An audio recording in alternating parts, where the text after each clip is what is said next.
नीलगढ़ के एक छोटे से गांव में रामदीन नाम का एक किसान रहता था। खेती ही उसका सहारा थी और उसी पर उसका पूरा जीवन टिका था। उसका बेटा सूरज खेत में उसके साथ काम करता था। हीरा मोती, बस थोड़ा और जोर लगाओ। जमीन सख्त है पर हम हार नहीं मानेंगे। रहने दे सूरज, इन गायों को तकलीफ मत दे। जब आसमान ने ही मुंह मोड़ लिया तो ये जमीन क्या देगी। पिताजी आप छांव में जाकर बैठिए, मैं देख लूंगा। मिट्टी थोड़ी सूखी है, बस एक बार हल गहरा चला गया तो सब ठीक हो जाएगा। गहरा कैसे जाएगा? देख तो सही, मिट्टी में दरारें पड़ गई हैं। ये दरारें जमीन में नहीं, मेरे दिल में पड़ रही हैं। आप बस भरोसा रखिए, मैं हूं ना। माँ जरा पानी लाना पिताजी के लिए। दूर चूल्हे पर सूरज की माँ कोमल सूखी रोटियां बना रही थी। लाई बेटा, ये लीजिए पानी। आप अंदर जाकर आराम क्यों नहीं करते? सूरज कर लेगा। क्या कर लेगा कोमल? जब जमीन ही मर रही हो तो बेटा क्या कर लेगा? सूरज सुन, इधर आ। जी पिताजी। तुझे पता है ना, दया सागर रोज चक्कर काट रहा है। वो मोटरसाइकिल की आवाज मुझे रात को सोने नहीं देती। आने दीजिए उसे, मैं बात कर लूंगा। क्या बात करेगा? तू बच्चा है अभी, उसे बात करना नहीं आता, उसे सिर्फ छीनना आता है। तभी दूर से मोटरसाइकिल की आवाज आई। दया सागर की भारी बाइक धूल उड़ाती हुई खेत के किनारे आकर रुकी। रामदीन भाई, क्या हालचाल? अरे सूरज बेटा, तू अभी तक हल चला रहा है? इस मिट्टी में अब कुछ बचा ही कहाँ है? प्रणाम दया सागर जी, कहिए कैसे आना हुआ? बस यूं ही आया था। 1 लाख के कर्ज पर 48,000 तो सिर्फ ब्याज ही बन चुका है और ये हर महीने बढ़ता ही जा रहा है। फसल कटने दीजिए, हम आपका सारा पैसा जरूर चुका देंगे साहूकार जी। फसल? कहाँ है फसल सूरज? यहाँ तो सूखी घास भी मुश्किल से दिखती है। रामदीन भाई, ये कागज देख रहे हो? इन्हें तो बस नाम बदलना आता है। आप धमकी दे रहे हैं? नहीं बेटा, सलाह दे रहा हूँ। वक्त रहते मान जाओ तो इज्जत बच जाएगी, वरना बाजार तो वैसे ही बदनाम है। चलता हूँ रामदीन भाई। दया सागर के जाने के बाद खेत में सन्नाटा छा गया। सूरज की माँ चुपचाप घर की ओर चली गई। सूरज गायों के पास गया और उनके माथे पर हाथ रखा। तुम लोग भी थक गए हो ना? कोई बात नहीं, ये लोग नहीं समझेंगे। तुम लोग तो जानते हो ना कि मैंने कितनी मेहनत की है। तुम लोग तो नहीं छोड़ोगे ना मेरा साथ? बैलों ने अपनी गर्दन हिला दी, जैसे वे सूरज का दर्द समझ रहे हों। लेकिन अगले ही पल एक और बिजली गिरी। रामदीन खेत के बीचों बीच अचानक गिर पड़ा। पिताजी, माँ जल्दी आओ, पिताजी को क्या हुआ? पिताजी आंखें खोलिए। रामदीन जी, बेटा जल्दी डॉक्टर को बुला। गांव के छोटे से अस्पताल में रामदीन को भर्ती किया गया। डॉक्टर ने सूरज को बाहर बुलाया। उसकी आंखों में कोई दिलासा नहीं था। देखो सूरज, मैं साफ बात करूंगा। रामदीन जी का शरीर अब जवाब दे चुका है। उम्र और ऊपर से ये मानसिक तनाव, अब ये कभी भी खेत में मेहनत नहीं कर पाएंगे। इन्हें पूरा आराम चाहिए। अगर इन्होंने दोबारा हल पकड़ा तो जान भी जा सकती है। लेकिन डॉक्टर साहब, हमारी जमीन, खेती के बिना घर कैसे चलेगा? वो मुझे नहीं पता सूरज, लेकिन एक बात पक्की है, अब इस घर की और उस जमीन की पूरी जिम्मेदारी सिर्फ और सिर्फ तुम्हारे कंधों पर है। संभाल सको तो संभाल लो। बाजार के बीचों बीच धूल उड़ रही थी। चारों तरफ शोर था, लेकिन सूरज के कानों में सिर्फ अपनी धड़कन सुनाई दे रही थी। तभी एक भारी आवाज ने उसे पीछे से रोका। अरे सूरज, रुक जरा, इतनी जल्दी कहाँ जा रहा है? प्रणाम दया सागर जी, बस मंडी जा रहा था, पिताजी की दवा लेनी है। दवा? दवा तो तेरे बापू पिछले 3 महीने से ले रहा है सूरज, मगर बीमार तो तेरी जमीन लग रही है। दया सागर ने अपनी जेब से मुट्ठी भर सिक्के निकाले और सूरज के पैरों के पास फेंक दिए। ये ले, ये रख ले। तेरी जमीन से आजकल अनाज तो निकल नहीं रहा, तो मुझे लगा शायद इन सिक्कों से तेरा घर चल जाए।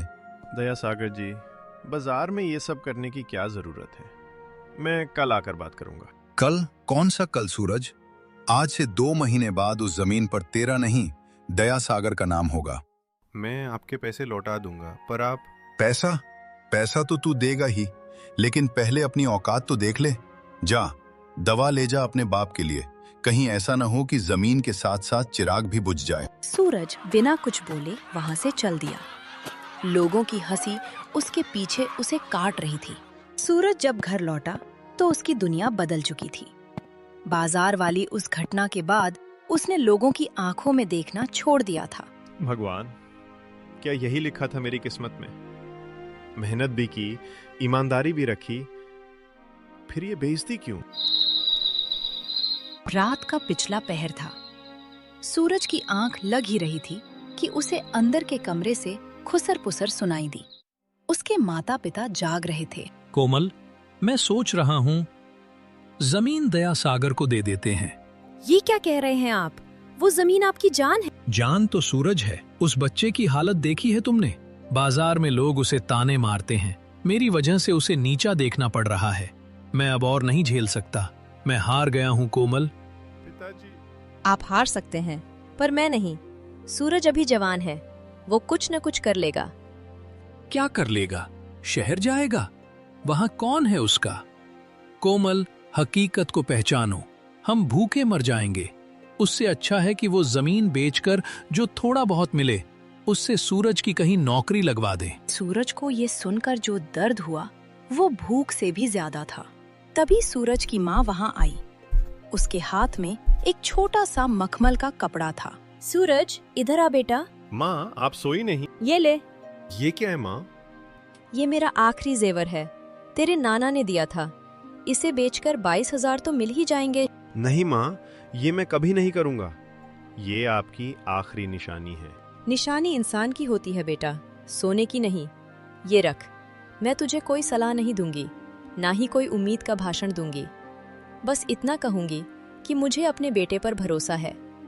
शहर जा, कुछ काम ढूंढ, हमारे लिए नहीं, अपनी इज्जत के लिए। माँ, मैं वादा करता हूँ, मैं ये जमीन दया सागर के हाथ में कभी नहीं जाने दूंगा। अगले ही दिन सूरज ने शहर की बस पकड़ ली।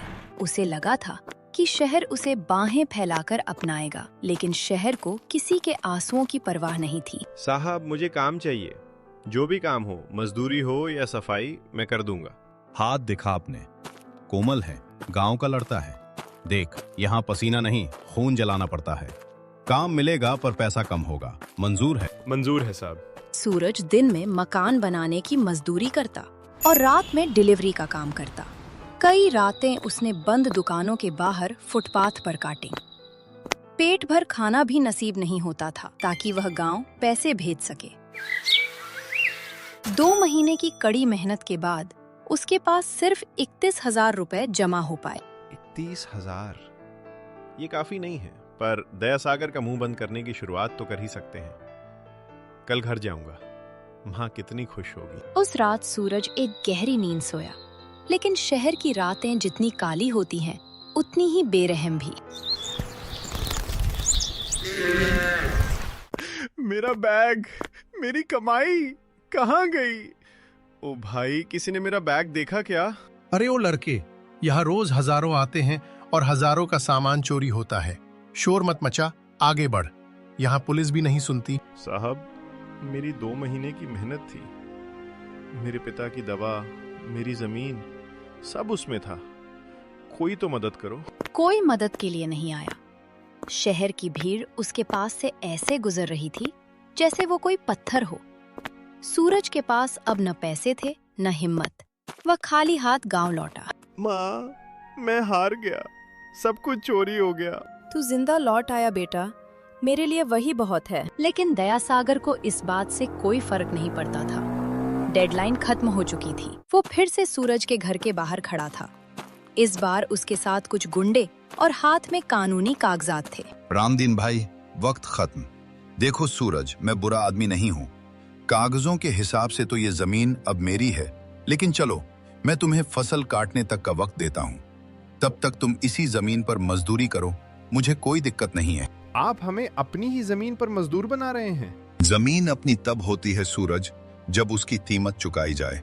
क्यों रामदीन भाई, जुबान क्यों बंद है? जो आपको ठीक लगे साहब। सूरज पूरी तरह टूट गया। उसने खुद को कमरे में बंद कर लिया। खेत सूखे पड़े थे और पिता दरवाजे पर चुपचाप बैठे रहते। तभी एक शाम सूरज का बचपन का दोस्त केतन उससे मिलने आया। सूरज, कब तक इस अंधेरे में बैठा रहेगा? क्या करूं केतन, किस्मत ही खराब है।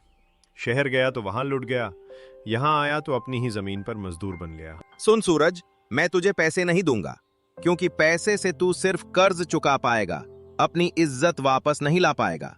बस एक बात याद रखना, नौकरी तुझे महीने का खर्चा दे सकती है, लेकिन पैसे की समझ ये तय करती है कि तू किसके सामने झुकेगा और कौन तेरे सामने। इसका क्या मतलब है? मतलब तू खुद ढूंढ। तुझे क्या लगता है इस सूखी मिट्टी में सिर्फ अनाज उग सकता है? दिमाग लगा सूरज, वक्त बदल रहा है। केतन इतना कहकर चला गया। सूरज रात भर सो नहीं पाया। पैसे की समझ, ये शब्द उसके दिमाग में हथौड़े की तरह बज रहे थे। अगले दिन वो अपने सूखे खेत की मेड़ पर बैठा था। तभी एक बूढ़ा चरवाहा अपनी भेड़ों के साथ वहां रुका। बेटा, क्यों इस सूखी मिट्टी को घूर रहा है? बाबा, ये जमीन मर चुकी है, अब यहाँ कुछ नहीं उगेगा। जमीन कभी नहीं मरती बेटा, बस उसे समझने वाले मर जाते हैं। देख, खेत के किनारे ये छोटे छोटे कटीले पौधे दिख रहे हैं। हाँ, ये तो जंगली घास है। ये जंगली घास नहीं है, ये शतावरी है। पुराने जमाने में जब यहाँ नहरें नहीं थीं, लोग ऐसी ही जड़ी बूटियां उगाते थे। इन्हें पानी कम चाहिए पर देखभाल कड़ी। शहर के बड़े बड़े व्यापारी इनके लिए मुंह मांगी कीमत देते हैं, पर लोगों ने आसान खेती के चक्कर में इन्हें छोड़ दिया। जमीन ने उन्हें नहीं छोड़ा, उन्होंने जमीन को छोड़ दिया। सूरज की आंखों में एक चमक आई। उसने उस छोटे से पौधे को जड़ से उखाड़ा और उसे ध्यान से देखने लगा। बाबा, क्या ये सच में बिकती हैं? कोशिश करके देख ले, वैसे भी खोने के लिए तेरे पास अब बचा ही क्या है। सूरज ने उसी दिन तय कर लिया। उसने जमीन के एक छोटे से हिस्से पर उन औषधीय पौधों को उगाने का फैसला किया। जब वह काम पर लगा तो गांव वाले हंसने लगे। देखो भाई, सूरज पागल हो गया है, अनाज नहीं उगा पा रहा, अब ये जंगली घास उगाएगा। अरे सूरज बेटा, ये क्या कर रहा है? घास खाकर पेट भरेगा क्या? चलो अच्छा है, कम से कम मेरी जमीन की सफाई तो हो रही है। सूरज ने किसी की बात नहीं सुनी, लेकिन असली चुनौती अभी आनी बाकी थी। खेती के लिए उसे थोड़े और पैसों की जरूरत थी। साहब, मुझे एक छोटा सा लोन चाहिए। सूरज जी, आपका रिकॉर्ड देखिए, पहले से ही दया सागर का इतना बड़ा कर्ज है, हम आपको 1 रुपया भी नहीं दे सकते। लेकिन ये नया प्रोजेक्ट है। सॉरी, हम रिस्क नहीं ले सकते। सूरज हार मानने ही वाला था कि उसे एक छोटे कोऑपरेटिव बैंक के बारे में पता चला। वहाँ के मैनेजर ने उसकी मेहनत देखी थी। सूरज, मैं तुम्हें 1.2 लाख का लोन दे रहा हूँ, लेकिन याद रखना, ये तुम्हारी जमीन के कागजों पर है। अगर तुम फेल हुए तो दया सागर को भी कुछ नहीं मिलेगा, ये जमीन बैंक ले लेगा, यानी तुम हमेशा के लिए बेघर हो जाओगे। क्या तुम ये रिस्क लेने को तैयार हो? साहब, मैंने बाजार में अपनी इज्जत को मिट्टी में मिलते देखा है, उससे बड़ा रिस्क और कुछ नहीं हो सकता। सूरज घर लौटा। उसके हाथ में लोन के पैसे थे और आंखों में जिद। अब या तो तू सोना उगलेगी या फिर मुझे अपने अंदर दफन कर लेगी। चिलचिलाती दोपहर में सूरज अकेला खेत में पसीना बहा रहा था।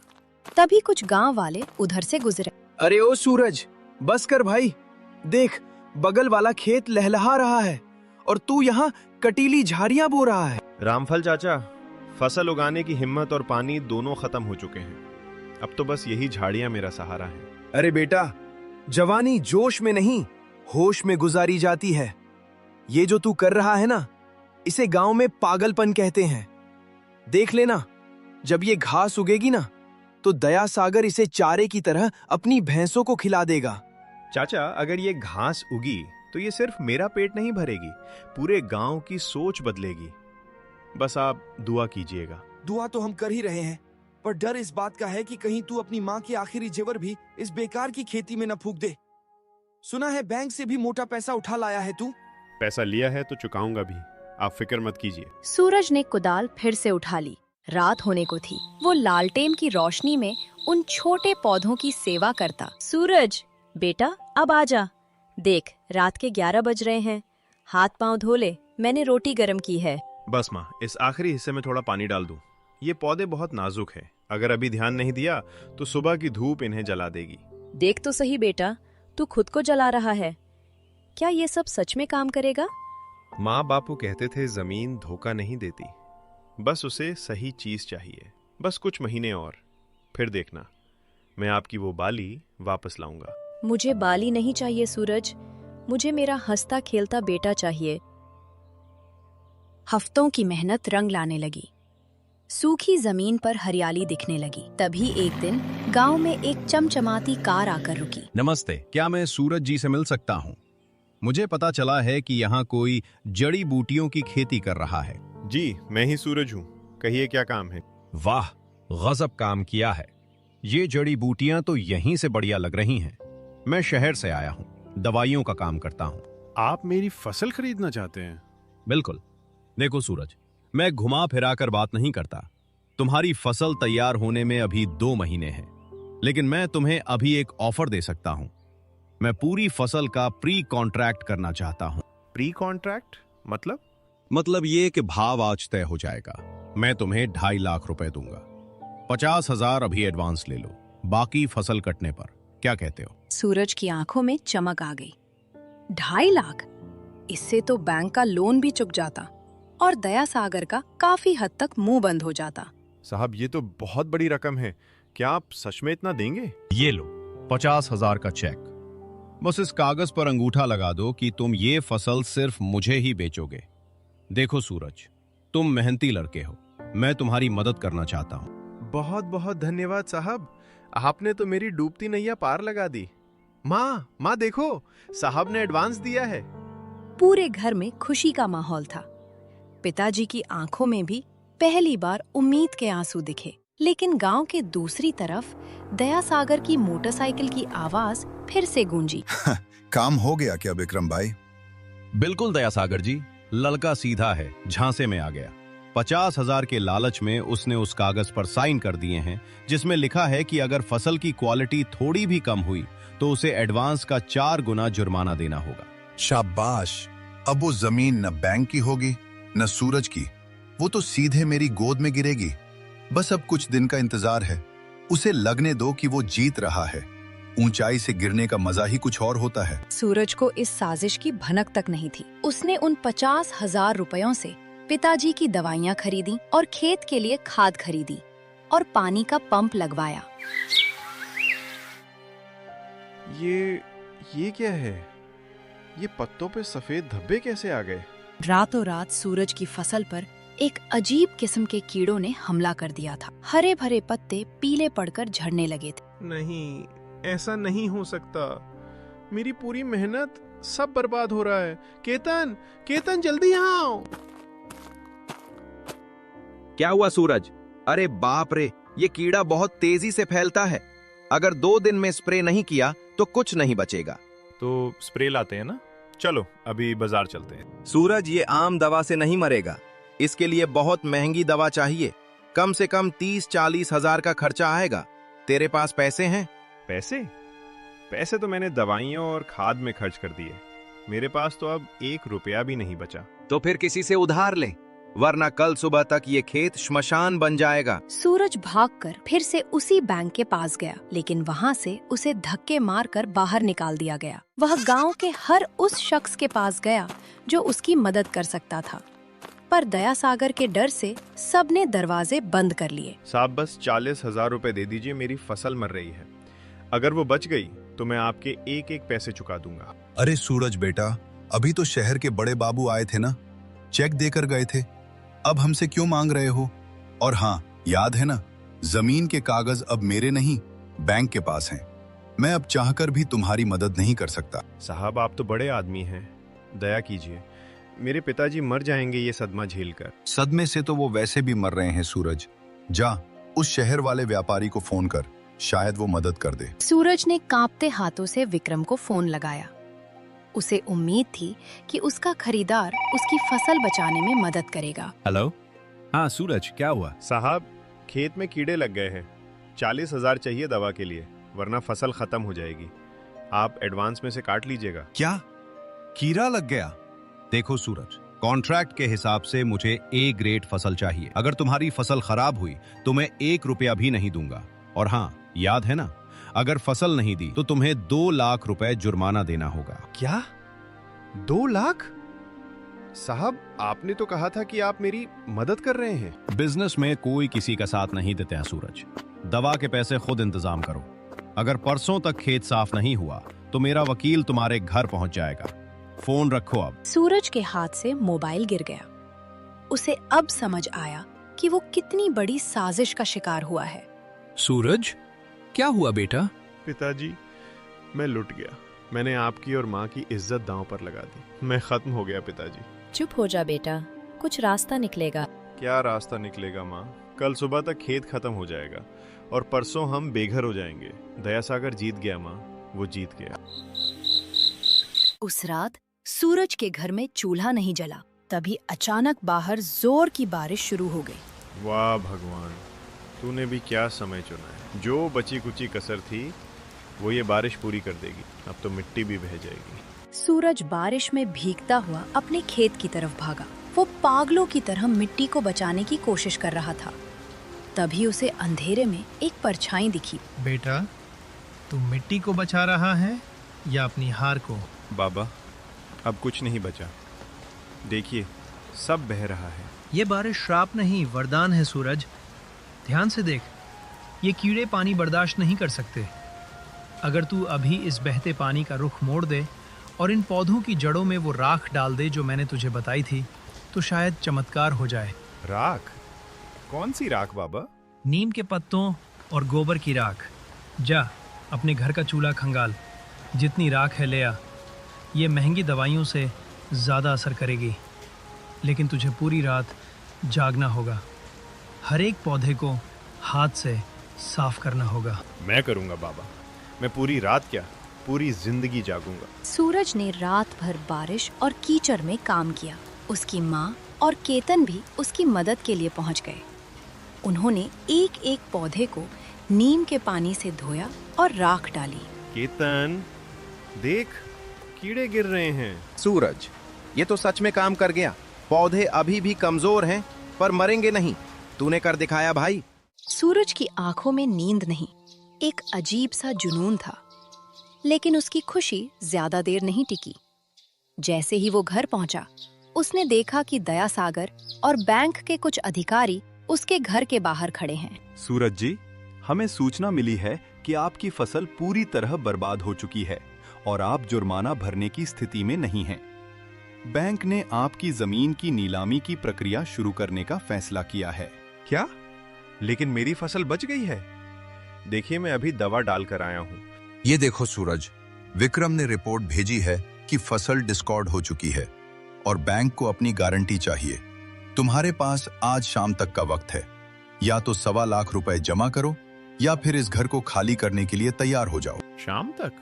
साहब, ये तो नाइंसाफी है। नाइंसाफी नहीं सूरज, ये कानून है। तुमने साइन किए थे ना, अब भुगतो। शाम को 5 बजे हम अपनी जेसीबी लेकर आएंगे। रामदीन भाई, सामान बांधना शुरू कर दो। सूरज के सामने अब पहाड़ जैसी चुनौती थी। फसल तो बच गई थी, लेकिन उसे बेचने में अभी भी वक्त था और बैंक को पैसा अभी चाहिए था। माँ, क्या अब भी कोई रास्ता बचा है? रास्ता हमेशा होता है सूरज, बस उसे ढूंढने की हिम्मत चाहिए। सूरज ने अपनी साइकिल उठाई और गांव से बाहर की तरफ पैडल मारने लगा। उसे नहीं पता था वो कहाँ जा रहा है। सूरज, रुक, कहाँ भाग रहा है? ऐसे भागने से 1.25 लाख रुपए नहीं मिलेंगे। तो क्या करूं केतन? घर पर पुलिस और बैंक वाले खड़े हैं। मेरी माँ के पास अब बेचने के लिए एक तिनका भी नहीं बचा। मैं उस विक्रम का गला दबा दूंगा। उसने मुझे धोखा दिया। गला दबाने से जेल मिलेगी, जमीन नहीं। मेरी बात सुन, वो विक्रम अकेला नहीं है। वो आरोग्य हर्बल्स नाम की एक बड़ी कंपनी का सप्लायर है। वो तेरा माल सस्ते में हड़प कर उन्हें महंगे में बेचना चाहता है। तो मैं क्या करूं? हम सीधे कंपनी के हेड ऑफिस चलेंगे। शहर यहां से 40 किलोमीटर दूर है। अगर हम 3 बजे तक वहां पहुंच गए और तूने अपनी फसल की असलियत दिखा दी तो शायद कुछ हो जाए। लेकिन मेरे पास कोई सर्टिफिकेट नहीं है, कोई कागज नहीं है। वो मुझे अंदर घुसने भी नहीं देंगे। ये ले, ये तेरे खेत की वो शतावरी है जिसे तूने कल रात राख से साफ किया था। ये तेरी मेहनत का सबूत है। चल, मेरी बाइक पर बैठ। केतन की बाइक हवा चीर रही थी। सूरज जड़ी बूटी को सीने से लगाए बैठा था। ठीक 2 बजे वे शहर की सबसे बड़ी बिल्डिंग के सामने थे। कहाँ जा रहे हो? ये कोई धर्मशाला नहीं है।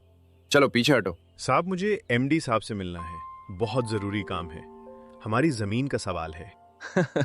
एमडी साहब, वो तो जैसे भिखारियों से नहीं मिलते। देख अपनी हालत, भाग यहाँ से वरना पुलिस बुलाऊंगा। साहब एक बार देख तो लीजिए, हम गांव से आए हैं, हमारे पास बहुत कीमती चीज है। कीमती? कबाड़ लग रहा है। चलो रास्ता साफ करो, साहब की गाड़ी आने वाली है। तभी एक काली चमचमाती कार गेट के अंदर दाखिल हुई। सूरज ने बिना सोचे समझे कार के सामने छलांग लगा दी। क्या हुआ? ये शोर कैसा है? साहब बस 2 मिनट, मैं कोई भिखारी नहीं हूँ, किसान हूँ। ये देखिए, ये मेरे खेत की फसल है। आपके सप्लायर विक्रम ने मुझे धोखा दिया है। वो मेरी फसल को बर्बाद बता रहा है ताकि मेरी जमीन छीन सके। मुझे इन सब बातों में कोई दिलचस्पी नहीं है। गार्ड, इन्हें यहाँ से हटाओ, मेरा वक्त कीमती है। साहब एक बार इसे देख लीजिए, अगर ये बी ग्रेड भी निकली तो मैं खुद आपके पहियों के नीचे जान दे दूंगा। सूरज की आवाज में वो दर्द और जुनून था कि एमडी रुक गए। उन्होंने उसे सूंघा, उसकी बनावट देखी और उनकी आंखों में हैरानी साफ दिखने लगी। ये वाइल्ड शतावरी है और इतनी साफ। इस मौसम में तो ये मिलना नामुमकिन है। तुमने इसे कैसे बचाया? रात भर बारिश में जागकर, नीम के पानी और राख से। साहब विक्रम कह रहा है ये कचरा है। खन्ना, जरा इधर आओ। इस सैंपल को अभी लैब ले जाओ और मुझे 10 मिनट में रिपोर्ट दो। और तुम, सूरज नाम है ना? अंदर आओ। सूरज और केतन एक आलीशान कैबिन में बैठे थे। बाहर 3 बज चुके थे। सर, ये तो अद्भुत है। इसकी पोटेंसी मार्केट में मिलने वाली किसी भी चीज से 40% ज्यादा है। ये तो प्योर A+ ग्रेड है। हेलो विक्रम, तुमने जो सूरज के फसल की रिपोर्ट भेजी थी वो गलत है। फसल शानदार है। अरे नहीं सर, वो लड़का झूठ बोल रहा है। खेत में कीड़ा लगा है, सब खत्म हो गया है। मैं कल खुद जाकर देखूंगा। तुम्हें जाने की जरूरत नहीं है। सूरज मेरे सामने बैठा है। और सुनो, तुम्हारी सप्लाई का कॉन्ट्रैक्ट आज से खत्म। हम सूरज से डायरेक्ट डील करेंगे। सूरज को लगा जैसे उसे नया जन्म मिल गया हो, लेकिन घड़ी में 3:30 बज रहे थे। गांव यहाँ से अभी भी 1 घंटे की दूरी पर था। साहब आपका बहुत शुक्रिया, लेकिन मुझे अभी 1.25 लाख रुपए चाहिए। बैंक वाले मेरा घर गिरा देंगे। क्या आप मुझे एडवांस दे सकते हैं? 1.25 लाख? सूरज, मैं तुम्हें सालाना सप्लाई का कॉन्ट्रैक्ट देना चाहता हूँ। ये लो, 3.6 लाख रुपए का एडवांस चेक। तुम्हारी फसल की क्वालिटी देखकर मैं ये रिस्क ले सकता हूँ। साहब ये तो बहुत ज्यादा है। ये ज्यादा नहीं है सूरज, ये तुम्हारी मेहनत की कीमत है। अब जल्दी जाओ, कहीं देर न हो जाए। सूरज और केतन मोटरसाइकिल की तरफ भागे। उधर गांव में सूरज के घर के बाहर मातम छाया हुआ था। दयासागर एक बड़ी जेसीबी मशीन के साथ खड़ा था। 4:45। रामदीन भाई, सामान बाहर निकालोगे या फिर हम मशीन चलाएं? दयासागर जी, बेटा शहर गया है, बस थोड़ी देर और वो आता ही होगा। शहर गया है भागने के लिए? उसे पता है कि वो पैसे नहीं ला सकता। अरे ओ बैंक वालों, शुरू करो अपनी कार्यवाही। पुलिस साहब देख लीजिए, कोई रुकावट नहीं होनी चाहिए। नहीं, मेरा बेटा आएगा। जब तक वो नहीं आता तुम इस घर को हाथ नहीं लगा सकते। हट बुढ़िया, बहुत नाटक देख लिया तेरा। ड्राइवर, चालू कर मशीन। सबसे पहले ये मेड़ गिराओ। जेसीबी का इंजन जोर से गरजा। तभी दूर से धूल उड़ाती एक मोटरसाइकिल तेजी से आई। रुकिए रुकिए, ये रहा आपका पैसा। सूरज के हाथ में एक गुलाबी चेक और कुछ कैश था। ये तो 3.6 लाख का चेक है और ये सीधे आरोग्य हर्बल से है। क्या? ये कैसे हो सकता है? ये जरूर नकली होगा। ये लड़का कहीं से चोरी करके लाया है। दयासागर जी, ये चेक असली है और इस पर बैंक की स्टैम्प भी है। सूरज, तुम्हारा कर्ज 1.25 लाख था। हम ये चेक ले रहे हैं, बाकी के पैसे तुम्हारे अकाउंट में कल जमा हो जाएंगे। पुलिस साहब, नीलामी रद्द की जाती है। क्यों दयासागर जी, अब समझ आया? आपने कहा था कागजों का दिल नहीं होता, पर नाम बदले जाते हैं। अब इस जमीन पर ना आपका नाम है ना बैंक का, सिर्फ मेरा और मेरे पिता का। बेटा, आज तूने सिर्फ जमीन नहीं, मेरा स्वाभिमान बचाया। मुझे लगा था सब खत्म हो गया है, पर तूने रास्ता निकाला। पिताजी जो डरते नहीं वही आगे बढ़ते हैं। माँ, देखिए आपकी बाली, उसी सुनार से छुड़ा लाया हूँ। ये बाली नहीं है बेटा, ये तेरे संघर्ष की जीत का गहना है।